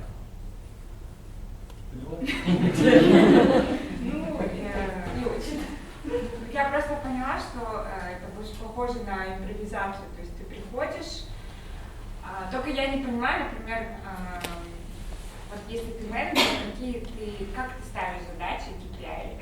Кому? Человеку, которого ты нанял. Вот ты, например, нанял человека за то, что вот он такой. Ну, да, я не ответил тебе на твой первый вопрос, чем я занимаюсь как продюсер блогеров. Сейчас какую-то тему перевел. Нет, ну да, я расскажу. Смотри, ну, типа моя конкретная задача сделать, ну, чтобы в конце года в Дзене было там минимум 100 успешных блогеров по совокупности аудитория, деньги, известность, маркетинговая там, привлекательность и так далее. Вот как это KPI ставить? В смысле? Вопрос, кто кому ставит KPI? Ну, я не знаю, кто... Никитин руководитель поставил ему как это KPI? Ну, либо Никита сам себе поставил такой... Не, ну как, ну смотри, очень просто. KPI. У Дзена есть там бюджет, и у Дзена есть задачи. Ну, для того, чтобы общие задачи Дзена выполнялись, там, в том числе нам нужны яркие, известные, узнаваемые блогеры. Чтобы я задавал в аудиторию вопрос, типа, каких блогеров Яндекс.Дзена вы знаете? Вы говорите, этого и этого. Ну, сейчас так не произойдет. Давайте даже не позориться. Вот. Но чтобы так происходило, типа, должны появиться яркие блогеры. Вот. Моя задача, чтобы они появились. У меня в команде есть направление работы. У меня в команде есть бездев, ну, тот, кто отвечает. Никит, мне кажется, ты, честно говоря, не на тот вопрос. Нет, подожди, я быстро Я скажу. пытаюсь тоже вот понять. Давай, Он давай. заканчивает предложение. Можно я попробую? А то Ну, ладно. просто мне кажется, что ты сейчас увлекся, и был бы у тебя кликер, ты его отложил. Короче, смотри, давай я предположу. Давай. Предположу, значит, как ставятся такие задачи. Фишка в том, что, возвращаясь к Никитиной метафоре, что есть как бы позиция, когда закрывают позицию, смотрят, навыки похожи и так далее, там все понятно. Ну, типа, корректор должен корректировать, не должно быть ошибок, вот ваш KPI. Как происходит, когда нанимают имя, там, честно говоря, кажется, происходит все довольно местами спонтанно. Есть какие-то хотелки у человека, который может кого-то нанять. Он такой, хочу, чтобы мы были самыми классными где-то там. И типа, наверное, мне для этой непонятной задачи, которая непонятно как до конца оценить и как реализовать, либо, может быть, чуть понятно, нужен кто-то супер. Привет, я супер. А что ты думаешь? И дальше диалог. На самом деле, кажется, так примерно и сходится. И очень часто поэтому ничего не выходит, потому что люди, ну типа, поэтому многие условно звездные и именные чуваки гуляют по рынку, потому что, ну, как-то ничего не договариваются. Но послужной список все больше и больше, истории все больше и больше, сторителлинг как бы работает. Вот. Поэтому кажется, что как бы после определенного уровня все очень, ну, буквально как договоришься. То есть, типа, стандарты уходят после определенного уровня. И, наверное, если мы говорим, опять же, про кавер, в идеале, наверное, прорваться в тот, уже, как скорость звука преодолеть и попасть уже в ту часть, где уже стандарты не решают. То есть, типа, когда берут имя, уже приходят и договариваются. Там уже как бы и деньги, как договоришься, и обязанности, как договоришься, и все остальное, плюс-минус, как договоришься. Понятно, что есть какие-то все равно там, типа у компании есть какие-то бюджеты, есть какие-то позиции, грейды, как угодно называть. Там тоже можно хитрить. А слушай, а давай у тебя будет такая зарплата, но такой вот бонус. Или давай у тебя не будет такого бонуса, но у тебя будет больше выходных дней. Только они не будут прописаны, но я тебя буду отпускать. Ну и там дальше уже как... Хорошо, вот смотри, у Никиты совет четкий. У Никиты ответ четкий, он говорит, надо стать уникальным. То есть ты должен предлагать на рынке труда, ну, простым языком, какие-то уникальные там качества, да?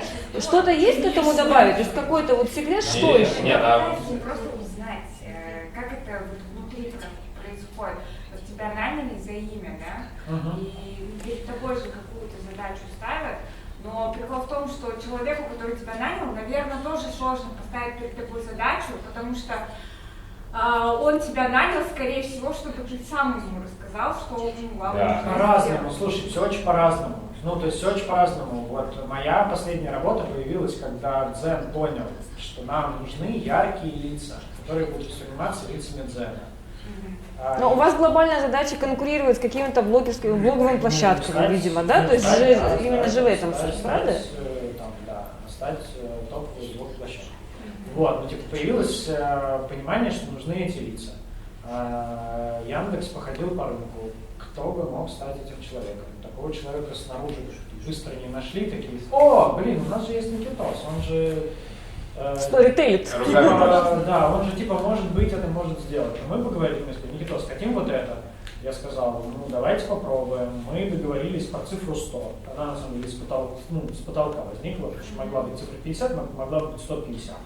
Мы решили, 100 типа круглая, звучит лучше, чем 90. Я просто спросила, почему 100? Типа, вы там смотрели, сколько денег принесет, или вот реально вопрос? Давай я тебе честно отвечу, в подавляющем большинстве, ну то есть как, есть очень прагматичная штуковина. Я до этого работал в нашем коммерческом департаменте.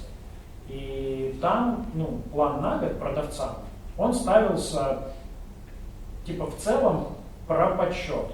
Но на самом деле, когда мы первый раз ставили план самим себе по развитию рекламы в Дзене, мы его ставили пальцем в небо, потому что никто до нас не делал рекламу в Дзене. На третий год, когда у нас был опыт первых двух, мы поставили математическую цифру, ее обосновали и достигли. Когда ты делаешь что-то впервые, как правило, у тебя, ну, типа, 87. Поехали. Нет, там будет 100. По рукам. Ага, есть еще вопросы? А чем он занимается? Давай, быстро, все, смотри, пока Арсений долго отвечал, я придумал, как коротко ответить на мой вопрос. Смотри, у 100 блогеров, которыми я занимаюсь, должны быть деньги, должна быть известность, они должны делать классный видеоконтент, и каких-то из классных блогеров в Дзене просто нет. Поэтому у меня есть 4 руководителя направлений. Есть Оля, она отвечает за рекламу у блогеров. Он ничего не делает. Что я делаю? Он придумывает... Нет, Я ими руковожу. Значит, раз, два, три, четыре. Вот так. Вы начинаете закончить предложение. Да, смотри, у меня есть человек, который отвечает за то, чтобы у блогеров покупали рекламу. У меня есть человек, который отвечает за наш видеопродакшн, где мы там в том числе с нуля с новыми людьми снимаем видеоконтент. У меня есть Гриша, который занимается привлечением, приходит к классным людям из Фейсбука и говорит: а давай теперь не в Фейсбуке, а в Дзене. Потому что, видишь, в Дзене так классно, есть даже я. Да, точняк, всю жизнь мечтал. А четвертый? И четвертое направление, оно про то, чтобы, про то, чтобы существующие уже в Дзене блогеры становились там еще больше и круче. Вот, мой рабочий день среднестатистически выглядит как череда встреч, на которые я прихожу и говорю: так, сегодня мы обсуждаем ценообразование по рекламе у блогеров. Я такой: давайте будет стоить столько. Нет, это очень мало. Хорошо, давайте больше. Отлично, договорились, спасибо, Оля, Альфия, пошли. Моя следующая встреча. Прихожу: так, что мы обсуждаем? Никит, мы сегодня обсуждаем проект «Живые выступления звезд Дзена». Отлично, Маша, ты приготовила набор креативов? Нет, я думала, что это сделает маркетинг. Нет, маркетинг ни хера не сделает, делай сама. Я же никогда раньше не делал. Я говорю: сделай вот так. Дальше я прихожу и говорю: так, где наша презентация? Давайте ее делать. Никита обед пропустил. Вчера не было. Вчера не было обеда, вчера встреча последняя закончилась. Короче, он отвечает за то, чтобы в конце было 100 блогеров. А если их не будет, будет ему больно. Да, остальных не уволят, а его да. Я не заплачу. Такая сложная работа. Он вдохновляет, я поняла. Нет, не вдохновляет. Но это было классное объяснение. Нет, вот смотрите, чем Нет, знаете, просто мне кажется, тут даже дело не в Дзене конкретно, да, просто вообще в принципе в том, идет разговор, что делает руководитель. Потому что очень сложно объяснить. Чем занимается главный редактор газеты? Чем занимается, конечно. Он руководит процессом, выходит на встречу. Тут главное слово руководит. Задает вектор. Нет, на самом деле, честный ответ. Давайте там у нас вопрос еще есть. Вот эти вопросы. Давайте есть вопрос, давайте послушаем. Такой вопросик. Я интересуюсь спецпроектами в медиа. И тоже все так очень быстро меняется, мне не интересна лента новостей. То есть мне нужны какие-то вещи нишевые. Допустим, я работаю в секторе здравоохранения, а медицина, она такая очень нишевая, у нее такая достаточно большая, вроде бы, кажется, аудитория, но в то же время она не особо, скажем, благодарна. Вот. И как рекламодатель, например, да, какие трендовые есть спецпроекты, которые дают выхлоп аудитории, по фидбэку от нее, да, можно достучаться до той целевки, на которую ты ставишь. Арсений, вы же как раз, да, рекламой. Рекламы. Да. Начните отвечать на вопрос. Я хочу уточнить про целевую аудиторию. Это, в смысле, здравоохранение, это для кого медиа? Для врачей, для пациентов? Нет, это не врачи, это пациенты. То есть это большая аудитория, потому что, врачей нет, врачи, они вообще не... там это тоже, это очень да, это такая большой рынок, на самом деле. Каркасных людей, которые вообще мало чем сами по себе. Но вы продаете рекламу, соответственно, не знаю, производителям, фармкомпаниям. Правильно я понимаю? У меня не с точки зрения маркетинга, знаете, а с точки зрения того, чтобы выглядело привлекательнее. Что есть, какие есть тренды, для для того, чтобы пойти. Да. Слушайте, мне кажется, я попробую дать очень короткий ответ.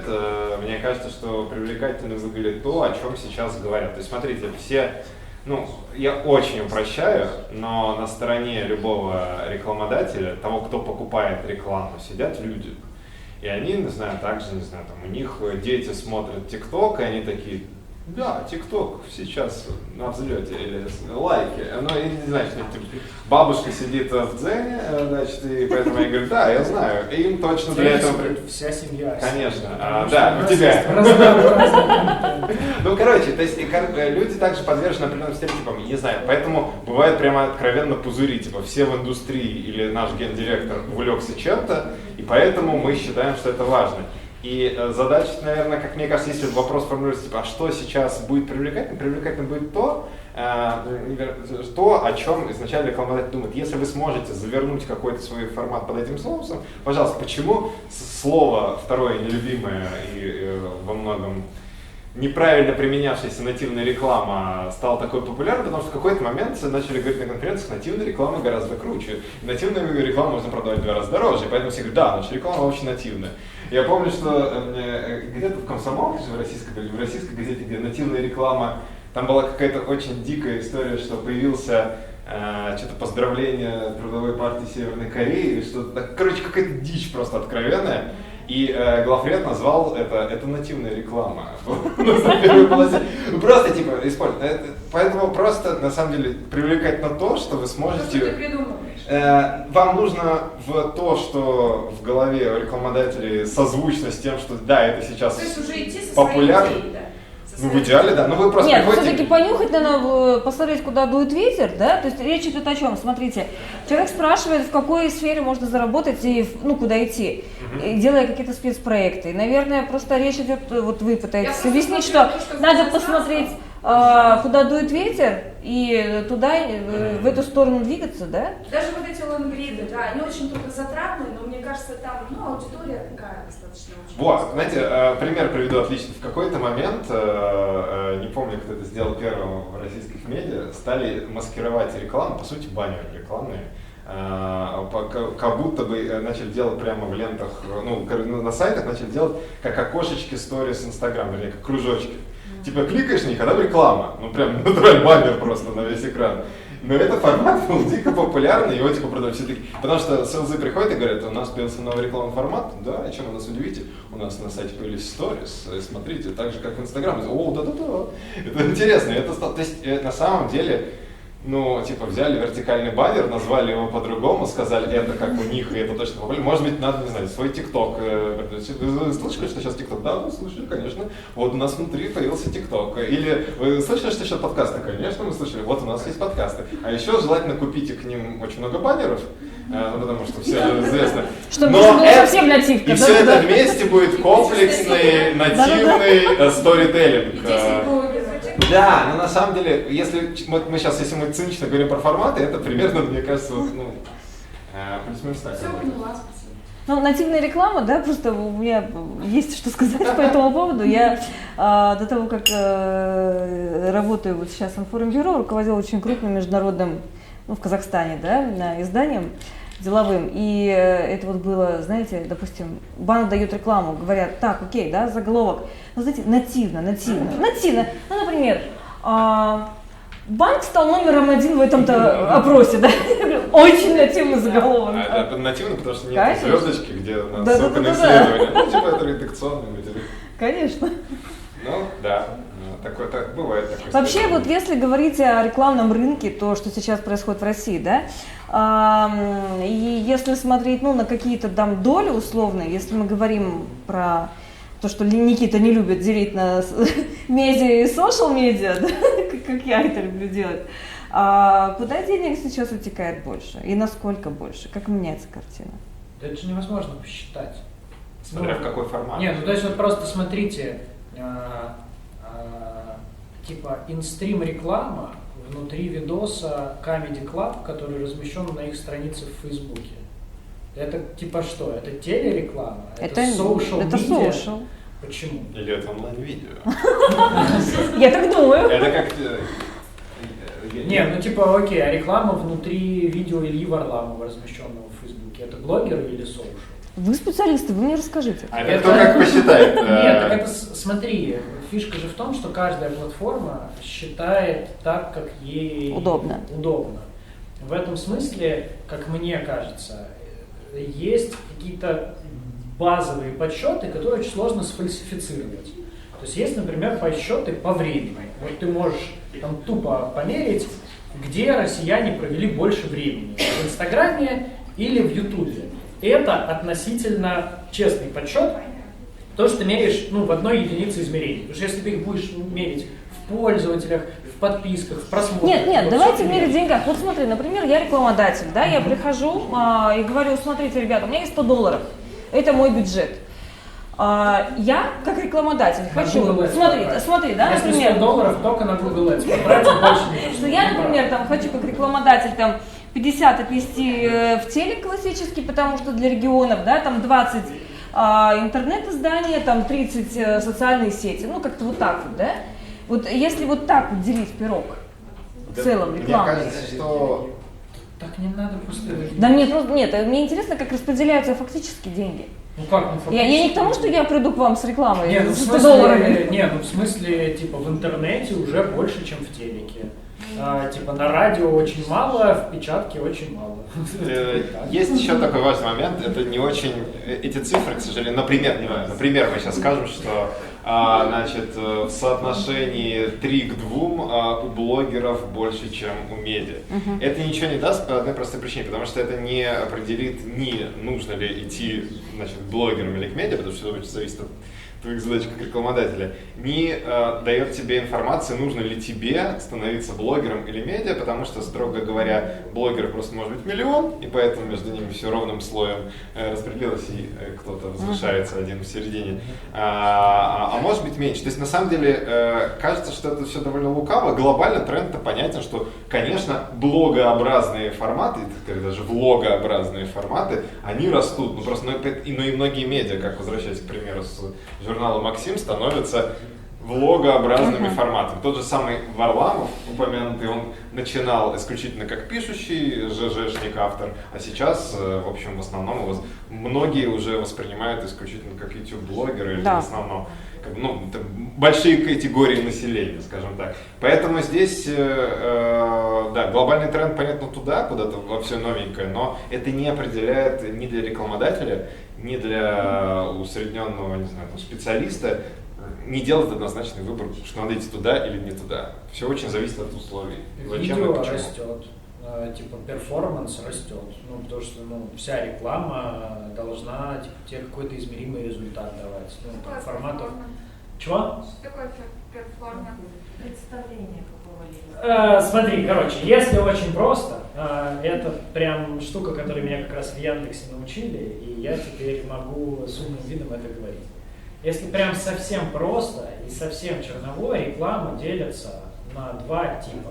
Назовем первый условно перформанс, а второй условно медийка. В жизни все сложнее, но для простоты назовем это так. Перформанс реклама – это реклама, после которой ты идешь и покупаешь. Ну, перформанс реклама – это когда ты зашла поискать пуховик на сайт, а потом, где бы ты ни была в интернете, тебя спрашивают: может, пуховик? Такая: я уже купила. Может, пуховик? Я уже купила. Но у нас есть еще один. Вот, ну, то есть это, грубо говоря, перформанс. А медийка – это когда ты, ну, типа, ничего не искала, ничего не думала, а тебе говорят: а у нас новая коллекция. Ты такая: ну, зайду посмотрю. Ну, то есть, типа, просто раньше очень много денег тратилось. Короче, одно красивое и со сторителлингом – это вот медийка. А другое, может быть, ужасно, некрасиво выглядит, но купи, вот прямо здесь жми кнопку «Деньги перевести». Ну, то есть медийка – это которая тебе рассказывает. Которая дает прямо результат. Оставил заявку, купил, положил в корзину. Выглядит, как правило, стрёмно, но работает, потому что к месту. А другое вдохновляет, дарит. Ну, то есть, короче, раньше, ну, типа 5 лет назад какой-нибудь, не знаю, Авито размещал рекламу на телеке, потому что, ну, мы уже большие, пора бы и телек купить. А сейчас Авито смотрит, насколько установки приложения в Шымкенте выросли после телерекламы. Ну, то есть вот сейчас вообще не компании начали это считать.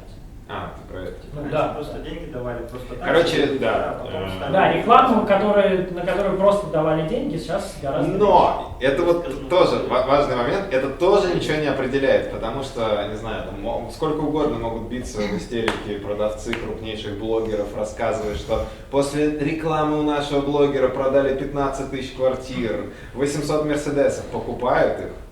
Потому что нравится очень часто, потому что классный он всегда смотрел у вас, спасибо, Леонид, Да. ну и так далее. Ну, Можем себе позволить. да, это тоже. Поэтому- Доросли ли мы до Дудя? То есть как бы... Подождите, действительно, сейчас такой подход до сих пор остается? Да. Он всегда есть, еще раз, все, если там опять же, и в карьерах, и в покупках, везде люди. Люди, как бы, у них есть свои слабости. Нет, ну да, но просто я думала, сейчас все везде говорят, типа, смотрите конверсию, смотрите конверсию. Конечно. А потом говорят, смотрите конверсию, и вот его. Смотри, с конверсиями все сложнее, чем нам кажется, потому что когда ты типа покупаешь пуховик, ну можно понять, купил ты его или нет. А когда ты покупаешь квартиру, например, или не знаю, медицинскую операцию дорогостоящую, ну там все гораздо сложнее. И крутые компании, ну там, я не знаю, крутые застройщики умеют, ну или по крайней мере говорят, что умеют, ну типа измерять, что там вот этот блогер вложил вот такой результат в покупку вот этой квартиры. Но это очень сложно померить. Еще хуже не с квартирами, а с Кока-Колой. Ну как ты померишь, ну типа, ты купил банку Кока-Колы, почему?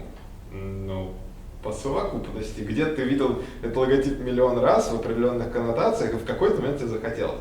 И поэтому есть очень много типов продуктов, бизнесов и сфер, где ты вообще не померишь эту конверсию.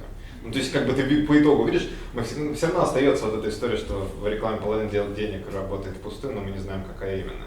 То есть, как бы вроде, кое-что считают, но не все. И непонятно, типа 10 раз человек видел рекламу, непонятно, вот что стало, 10-я или 8-я была вот самый огонь. Боссом иди в маркетинг, тебе туда. Я просто иногда думаю, вот, например, Это хорошо! полезно, там деньги зарабатывают, начать. Маркетинг это интересно. В маркетинге денег, ну, как бы, типа больше, чем в других. Да, больше, Это- да. Нет, просто еще Вам надо А ты еще вдвоем четко, поработать. здесь синдром отличницы. Так, давайте еще, если есть вопросы, потому что мы засиделись уже 10-й час. Давайте там договорим, если у кого-то есть. Да, и посмотрим, как конверсия будет. Ценности Яндекс.Дзен. Опа.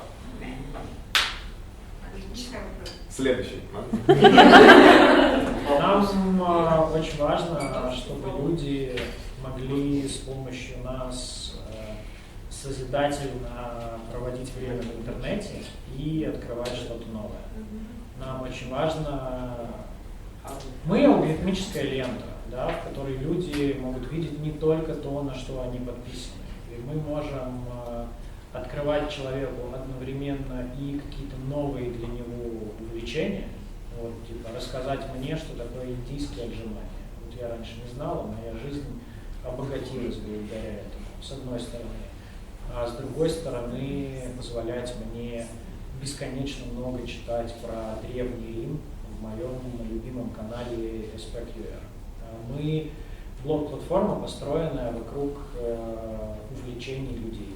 Увлечений тех, кто создает контент, и тех, кто его потребляет. Ну что ж, спасибо, было очень интересно. Спасибо. Большое спасибо, ребята, да, было действительно здорово. Спасибо.